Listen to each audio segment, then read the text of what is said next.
Israel जंगबंदी के पहले मरहले में तौसी पर अड़ गया। गाजा जाने वाली इमदाद रोक दी। कतरी नशरियाती इदारे अल जजीरा के मुताबिक हमास ने इसराइल की जानिब से जंगबंदी के पहले मरहले में तौसी की इजरायली तजवीज़ को मुस्तरद कर दिया।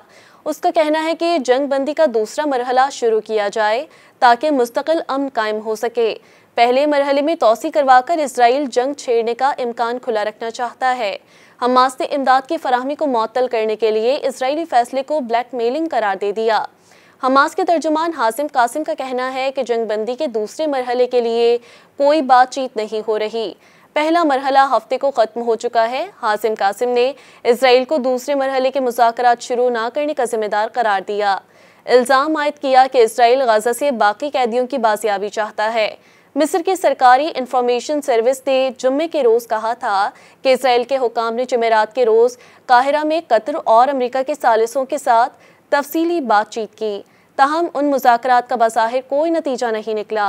इसराइली वज़ीर आज़म बेंजामिन नेतन्याहू के दफ्तर ने ऐलान किया कि वो अमरीकी सदर डोनाल्ड ट्रंप के मशरिक़ वस्ता के खुसूसी एलची की तजवीज़ की तौसीक कर रहे हैं, जिसके तहत हमास के साथ जंगबंदी को रमज़ान और फसद तक तौसी दी जाएगी, जिसके दौरान तमाम यरगमालियों को मुमकिना तौर पर रिहा किया जा सकता है।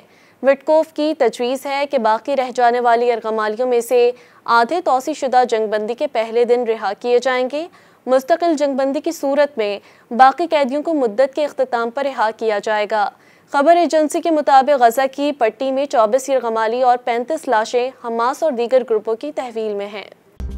मज़ीद न्यूज़ अपडेट्स और डिजिटल स्टोरीज के लिए सब्सक्राइब करें डॉन न्यूज़ पाकिस्तान।